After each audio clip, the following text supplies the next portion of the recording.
Islam dalam bahasa moden Arabnya, al-Islamu aqidatun wa syari'atun.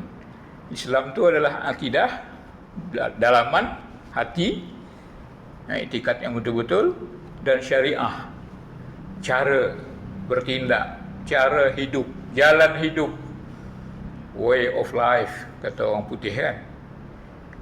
Jadi mesti ada akidah, kemudian akidah tu terpantul dia ke hadapan, ke bentuk realiti dengan syariah.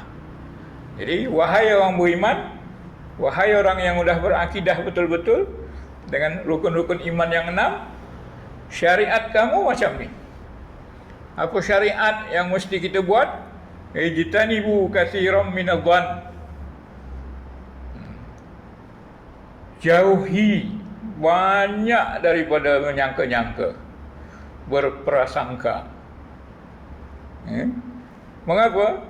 Sebab sesungguhnya ba'dadh-dhanni, sebahagian zon itu, sangkaan itu adalah dosa. Kemudian lagi, itu perintah. Ayat Al-Quran ni dua aja, perintah untuk dibuat, larangan untuk ditinggalkan. Apa perintahnya? Ijtanibu, tinggalkan, jauhi, hindarkan. Apa larangannya? Wala tajassasu, dan jangan kamu tajassus, cari-cari salah orang. Wala yaghtab ba'dukum ba'dha, dan jangan mengumpat sebahagian kamu akan sebahagian yang lain. Apakah kamu suka? Apakah salah seorang kamu atau di antara kamu ni ada yang suka makan daging saudaranya yang dah meninggal, dah mati? Tentu kamu tak suka, kamu membencinya. Itulah perbandingannya kalau kita mengumpat. Jadi cara dia, ittaqullah, takwalah pada Allah. Buat larangannya, jauhi, buat perintahnya, jauhi larangannya. Innallaha tawwabur rahim, sesungguhnya Allah Maha Pengasih dan Maha Penyayang. Surah Hujurat 12. Tajuk tafsir itu kata larangan berprasangka buruk. Allah berfirman seraya melarang para hambanya yang beriman untuk banyak berprasangka. Dia larang banyak berprasangka. Sangka buruklah pada orang, ya, dengan cara mencurigai, curiga aja sama orang, anggap tak elok aja sama orang, sama ada keluarga sendiri, kerabat, kawan kerabat, serta orang lain dengan tuduhan yang bukan-bukan, yang buruk, yang bukan pada tempatnya, tidak pada tempat. Boleh kita curiga, tapi pada tempatnya lah. Kerana sesungguhnya sebahagian dari perbuatan tersebut merupakan hal yang murni dosa. Memang betul-betul dosa lah, ya? Murni dosa istilahnya. Oleh kerana itu hendaklah hal tersebut dijauhi secara keseluruhan. Secara keseluruhan maknanya sekali pun jangan kalau boleh nyangka-nyangka buruk sama orang, ya?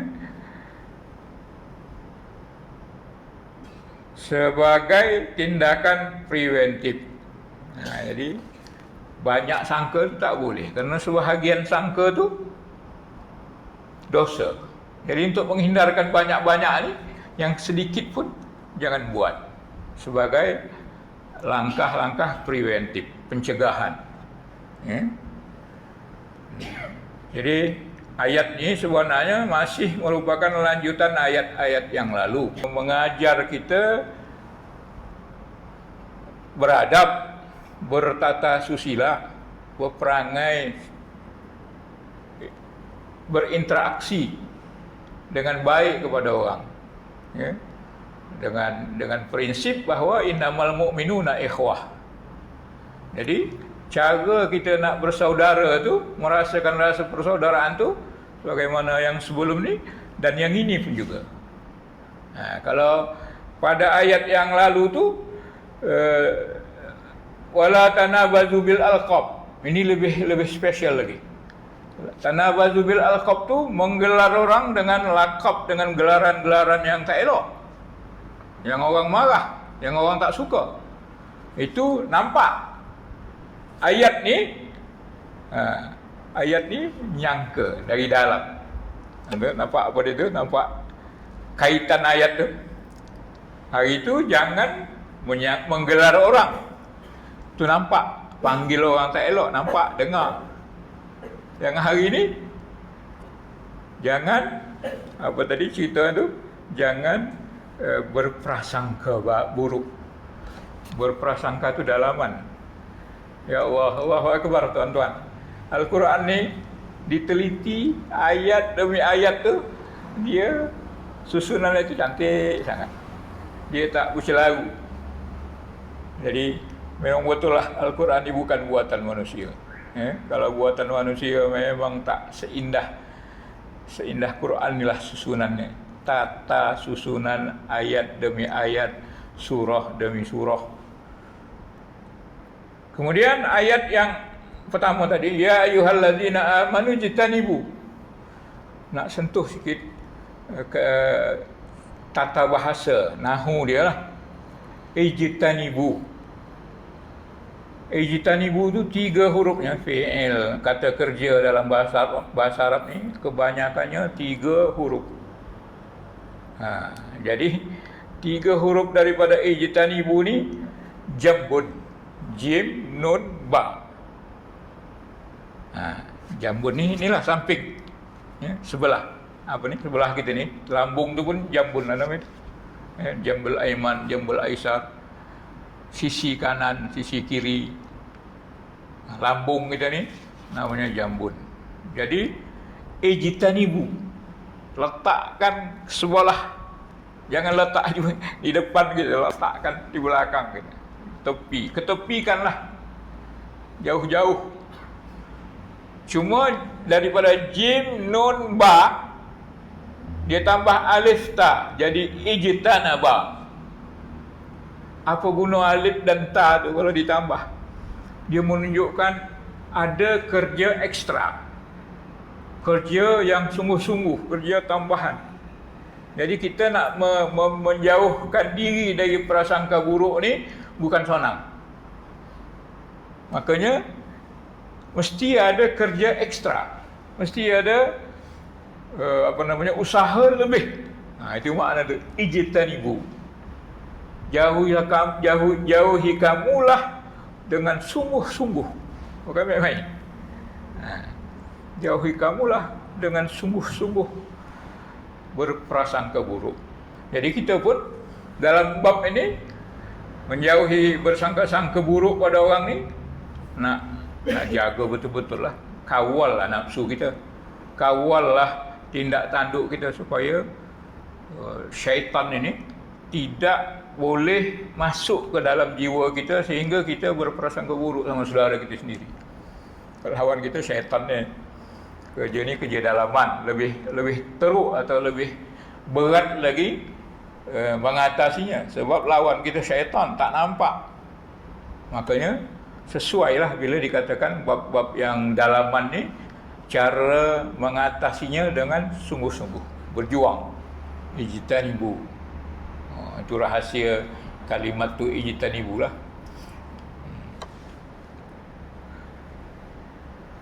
Kemudian ayat tu pula, katsiran minadh-dhann, hindari kamulah dengan sungguh-sungguh, katsiran minadh-dhann, banyak berprasangka.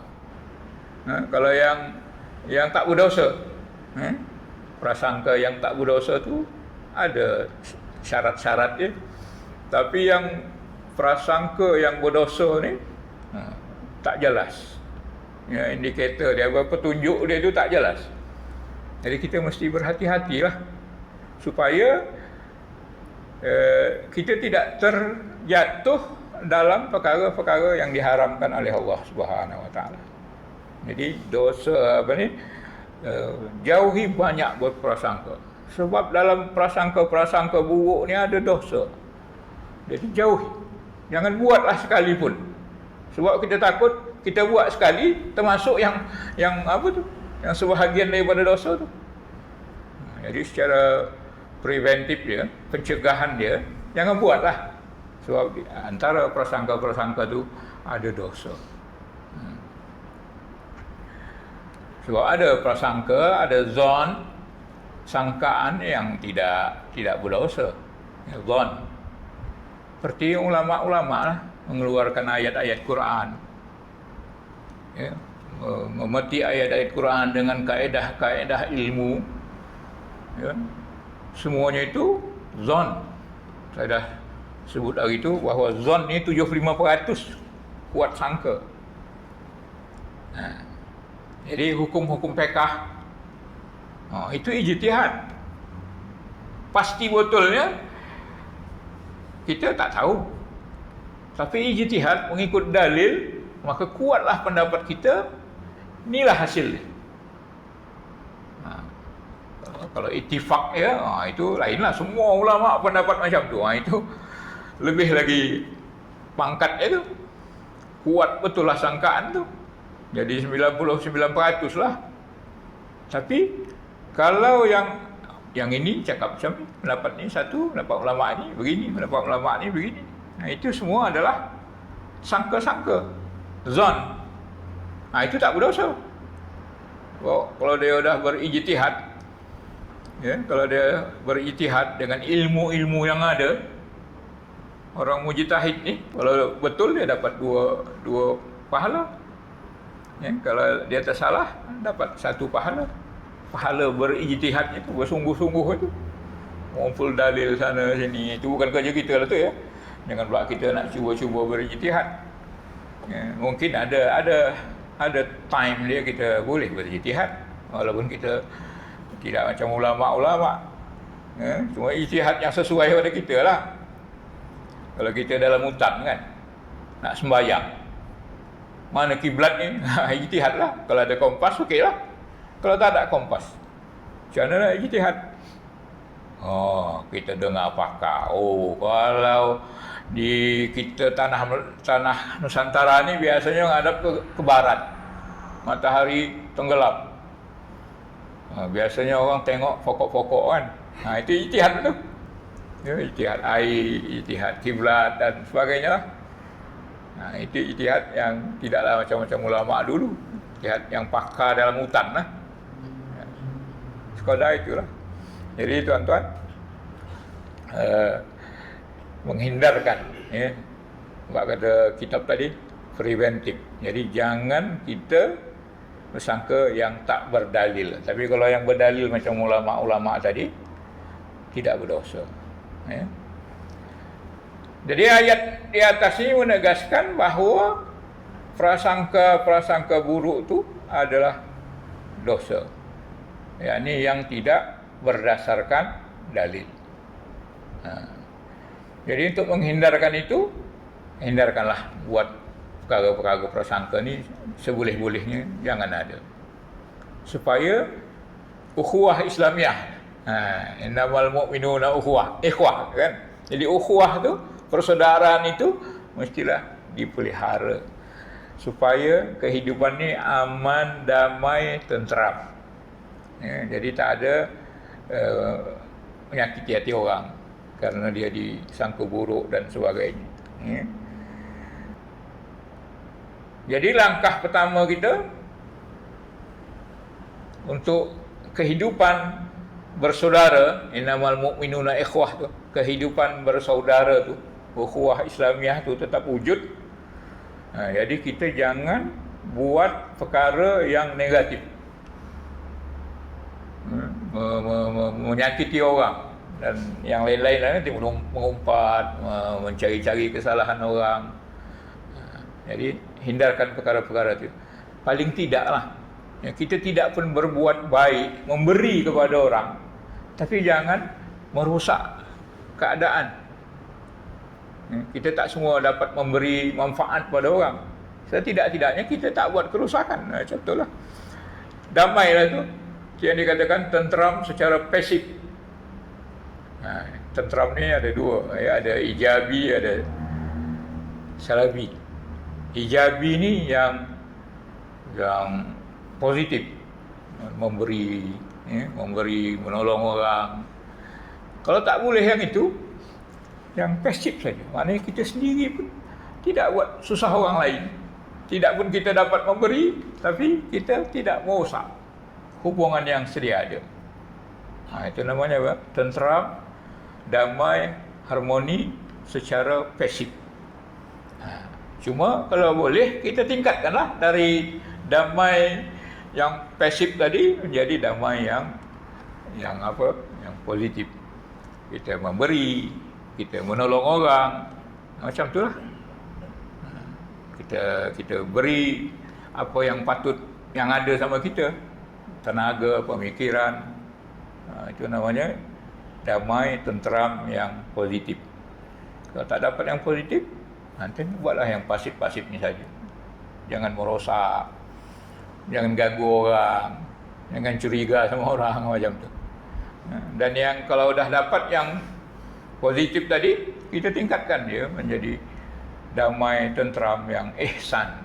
Kita buat pada orang tanpa mengira apa balasannya, apa untungnya sama kita. Itu tingkatan-tingkatan mewujudkan kebaikan, ketenteraman, kedamaian sesama manusia. Jadi hidup tu jadi apa? Jadi harmoni.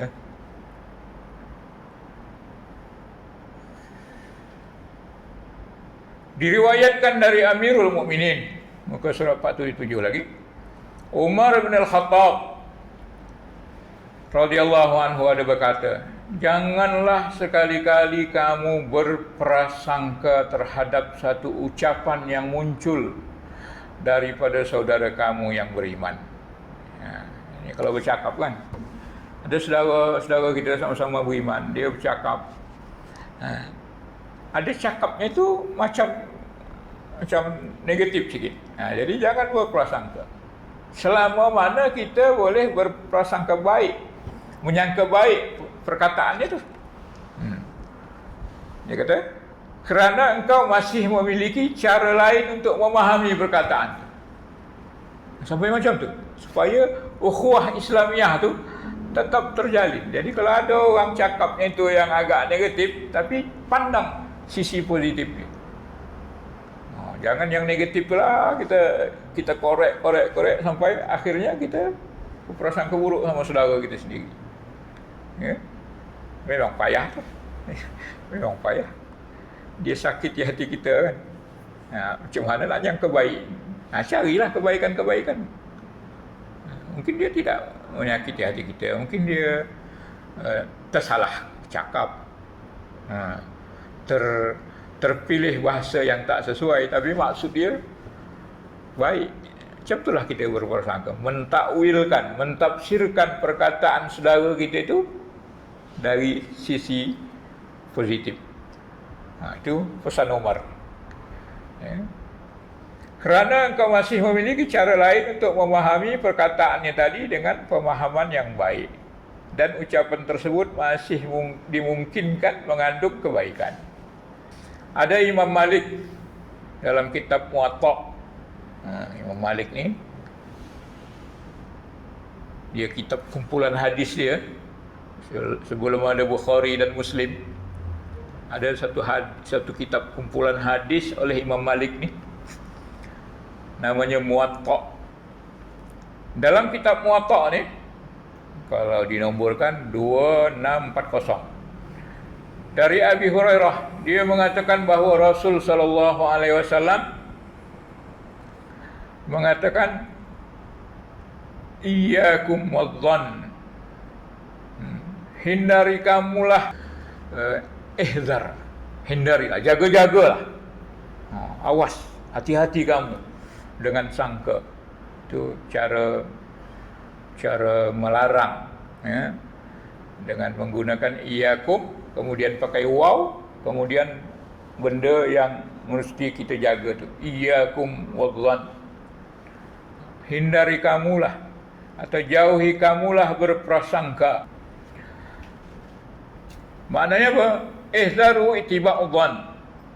Dalam syarah hadis ni, jaga-jagalah, berhati-hatilah kamu mengikut-ngikuti, mencongkil-congkil sangkaan, ya, mengekori sangkaan-sangkaan ni atau buruk sangka. Jangan diperdalam-dalami. Ya. Zon ni apa? Tuhmah. Diterangkan di sana, tuhmah. Kita tuhmah orang, tuhmah tu di dalam hati yang tanpa dalil, tanpa ada sebab atau keterangan. Apa dalil lah? Tuhmah aja. Kita sangka aja orang. Jadi kalau ada dalil dia tak apalah, ya. Kalau ada dalil dia, kalau ada bukti-bukti dia tak apalah. Tapi kalau tak ada, sangka-sangka gitu je. Itu namanya zon yang dilarang. Ya. Jadi kerana sesungguhnya persangka itu adalah perkataan yang paling dusta. Fa inna dhanna akdzabul hadis. Zon itu tadi tu, tuhmahan sangkaan tak berdalil tadi itu adalah akdzabul hadis. Perkataan yang paling akdzab, yang paling dusta. Sebab apa? Sebab dia hadisun nafsi, cerita dalam jiwa kita, dalam hati kita, bisikan-bisikan hati kita, yang punca dia daripada syaitan. Itu yang bahaya tu. Kata-kata dalam hati tu, yang tanpa dalil tu, dia adalah bisikan-bisikan syaitan, atau digelar dengan talbisu iblis, ya, belitan atau kacauan iblis. Jadi dia kacau kita, dia buat matlamat syaitan ni supaya kita bermusuhan, supaya kita tak dapat hidup harmoni. Jadi dia laga-laga kita. Salah satu cara dia hadisun nafsi, bisikan-bisikan jiwa kita. Itu yang kita takut tu. Jadi hindarkan benda-benda ni, zon ini, sebab zon ni adalah akdzabul hadis, bisikan yang paling dusta. Akdzab, ya, apa namanya istilahnya tu, yang itulah yang paling bohong lah, sebab syaitan kan. Janganlah kalian saling memata-matai. Memata-matai ni apa? Mengintip-ngintip lah. Jadi mata-mata. Ada bahasa kita mata-mata kan. Jadi mata-mata ni. Mana dah ni kang ni? Apa buat ni? Balik malam-malam. Tengah malam balik. Apa kerja ni? Jual dadah ke? Sangka-sangka tidak. Ya, ada aja. Apa namanya tu? Ada aja ungkapan cakap dia tu dari hati dia tu. Sangka buruk je orang. Orang balik lambat, dia lain macam. Kalau orang pakaian elok kan, ini ke mana lah ni? Ini nak macam ni lah, nak berjanguk lah dia ni. Ada aja lah. Orang pakaian buruk kan, tak guna punya orang, beli baju pun tak boleh, dan lain-lain. Jadi itulah katakannya, wala tajassasu. Janganlah kalian saling memata-matai. Tajassus. Nanti ada diterangkan tu, cuma dah disebut di sini, paksa diterangkan jugalah. Maksud dia, jangan seseorang kamu tu mengiringi seseorang yang lain untuk mendengar, mencuri dengar.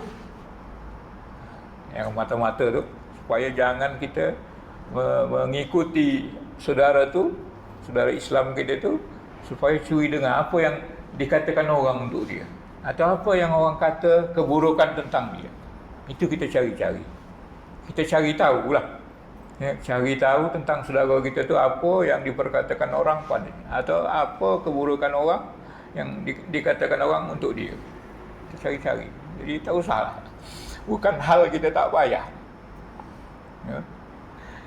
Janganlah kalian saling mencuri informasi, mendapatkan informasi. Itulah dikatakan wala tahassasu. Janganlah kamu cari apa? Cari informasi, maklumat-maklumat tentang keburukan orang. Jadi ada wala tajassasu, dengan yang nampak kirim orang jadi mata-mata, atau pasang kamera. Ini namanya nampak. Tapi kalau wala tahassasu tu, dengan curi-curi dengan telinga, dengan mata kita mengintip-intip, lebih kuranglah makna itu. Kemudian wala, apa dia kata tu? Wala tanafasu, janganlah saling bersaing yang tak sihat. Betul lah. Kalau kita sama-sama niaga, kita buatkan mentera-mentera supaya kedai dia orang tak masuk, sebab tak nampak orang kedai dia tu buka. Itu tanafus yang tidak sihat. Tapi kalau berlomba bersaing dengan cara sihat, tak apa. Kita nak jualan tu niaga, kita pasang lampu merah, hijau, kuning, tak apalah. Lepas tu yang sahabat kita lagi pasang pula lilin, remang-remang supaya seronok orang makan di kedai, tak apa. Tapi kalau dengan cara lempar alat-alat syaitan ni, lempar jarum lah, lempar ulat lah ke dapur dia supaya orang nampak tak bersih lah apa, itu tak boleh. Wala tanafasu.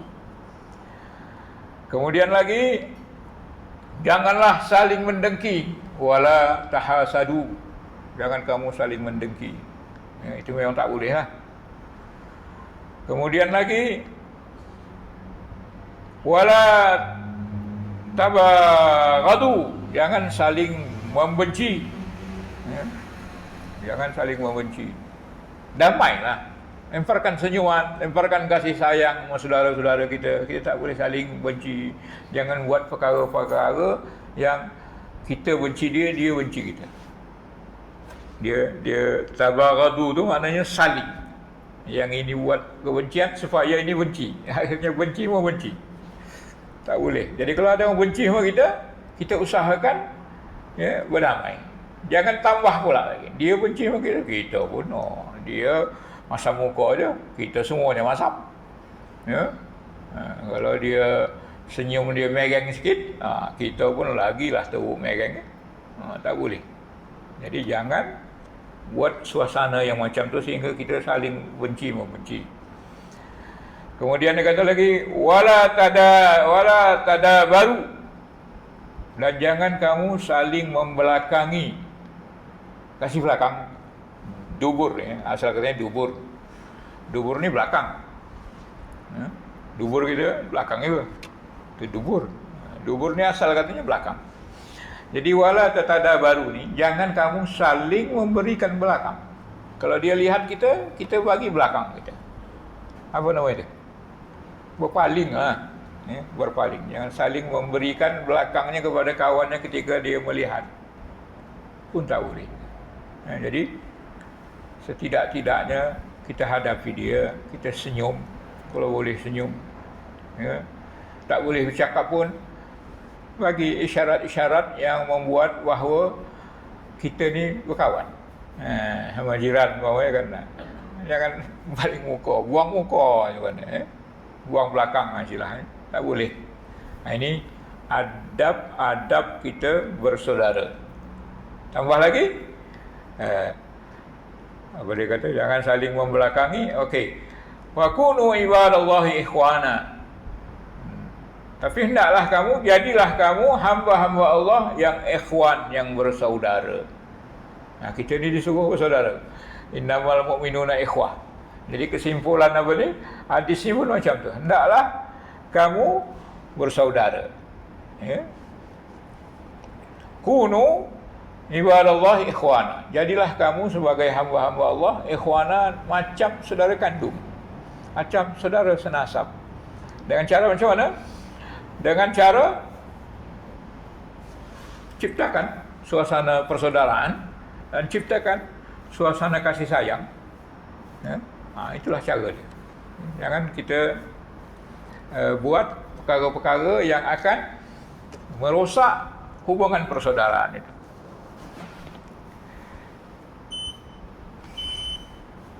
478. Riwayatkan daripada Anas radhiyallahu anhu, dia mengatakan bahawa Rasul sallallahu alaihi wasallam bersabda.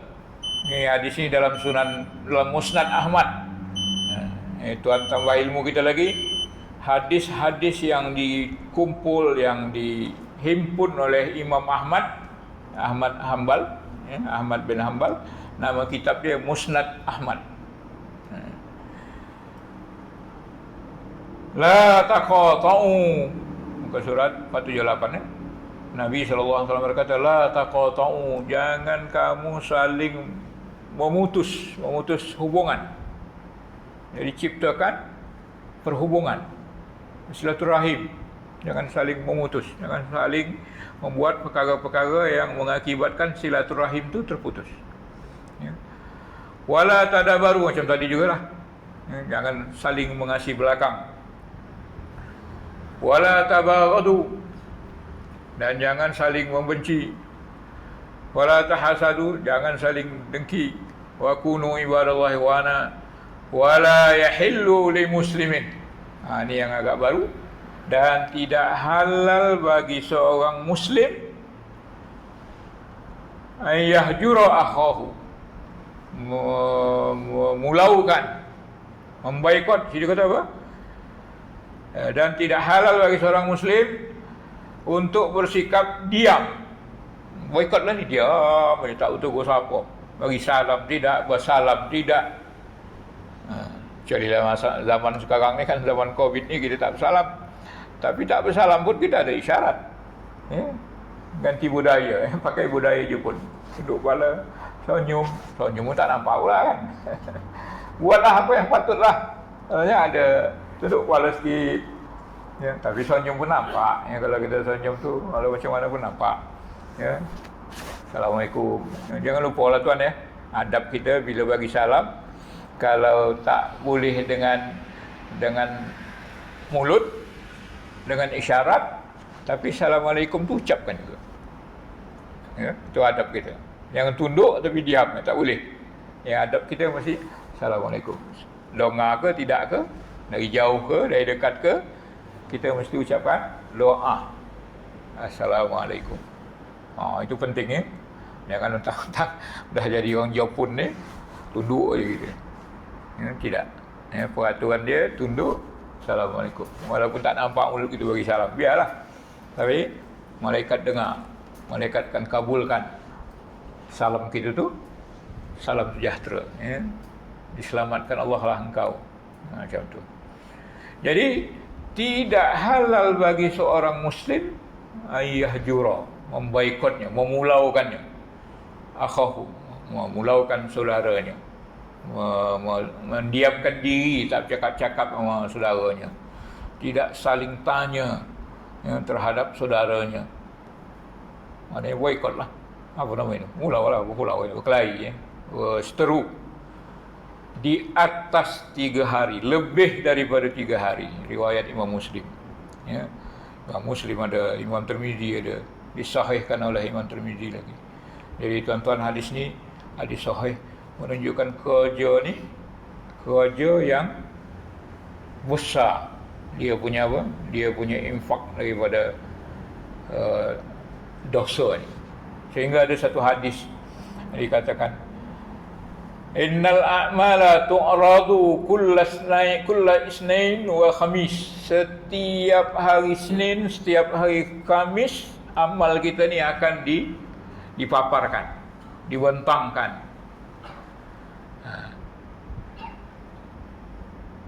Maka Allah ampunkan, Allah Azza wa Jalla ampunkan bagi setiap muslim atau setiap mukmin. Allah Ta'ala ampunkan. Bila amalan kita ni dinampakkan begitu, dibentangkan, pamerkan kepada Allah Subhanahu wa taala, Allah Taala ampunkan. Ada amalan kita, Allah Taala ampunkan. Illal mutahajirain, kecuali 2 orang yang berseteru tadi, yang tak betul bersapa, tak bercakap. Fayaqul, maka Allah Taala kata, akhirhuma, tangguhkan dulu. Sampai macam tu. Pengampunan tu tidak diampunkan. ditangguhkan. Berat. Ya, berat apa ini? Efek daripada kita tak bertegur siapa ni. Iyalah, tapi 3 hari lebih lah. Ya? Kalau 2 hari tak apa. Ulama kata 2 hari tak apa. Sebab apa? Sebab manusia. Manusia ni kadang-kadang dia nak marah. Dia tunjukkan marah tu boleh. Ya? Dia secara manusia, dia mesti ada rasa emosi. Boleh. Tak tegur siapa 2 hari, sehari boleh, 2 hari boleh, 3 hari tak boleh. 3 hari pun boleh. Di atas 3 hari tak boleh. Dan 3 hari tu damai. Yang paling baik di antara dua yang berseteru ni, siapa yang memulakan salam? Pernah anak Sayyidina Ali dengan Hasan, kalau tak salah ya. Hasan dengan anaknya yang bukan daripada Fatimah. Berkelahi 2 orang ni. Tak betul siapa. Saya ingat saya seorang lagi tu. Anak daripada yang mak lain ni. Telah 3 hari yang saudara Hasan ni tadi kata sama dia, kita dah 3 hari tak tegur siapa. Mungkin ada something lah kan.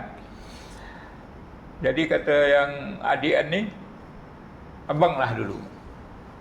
Abang anak Fatimah, cucu baginda Nabi SAW. Aku tak nak buat sesuatu yang lebih baik. Sebab makku bukan Fatimah. Jadi abang lah anak Fatimah, cucu Rasulullah SAW direct. Rasulullah, Fatimah kan. Jadi abang lah yang lebih utama. Mulakanlah perdamaian ini. Maka Hasan pun kata, Assalamualaikum warahmatullahi wabarakatuh. Jawab, Waalaikumsalam. Berdamailah mereka. Jadi kita yang bukan anak Fatimah, bukan anak Hasan ni macam mana? Rebutlah peluang. Kalau kita tak bertegur siapa 2-3 hari dah, ngadap hari keempat tu, hari ketiga tu lah, Assalamualaikum. Kalau lupakan apa yang perseteruan yang lepas-lepas. Ya, jangan malu kita ni. Kalau malu satu hal, dah tu jahat satu hal. Tak memaafkan orang, jahat lah. Ya, emosi, ego. Kan kalau aku nogo dulu orang nampak sangat nak apa namanya? Merendah diri. Siapalah biarlah. Biar merendah diri di hadapan orang, tapi di hadapan Allah Ta'ala kita yang terbaik, sebab kita yang memulai perdamaian. Jadi hati-hatilah ni. Ya. Jadi wajib atas mukmin dengan hadis ni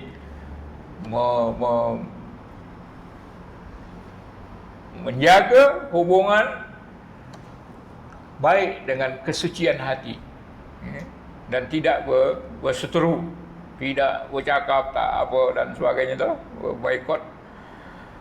Jadi kalau tak boleh, maka jangan berlebih daripada 3 hari. Yang lebih daripada 3 hari, maka cari perdamaian. Yang terbaik adalah yang mendahului perdamaian. Jadi hadis itu melarang kita berseteru, tak bertegur siapa.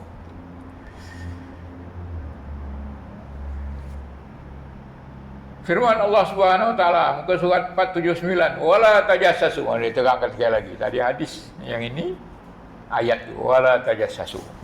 Itulah akan datang insya-Allah. Wabillahi taufiq wal hidayah. Sallallahu alaihi wasallam ala Muhammadin wa ala alihi wasallam. Terima kasih. Mohon maaf banyak kalau tersilap. Wassalamualaikum warahmatullahi wabarakatuh.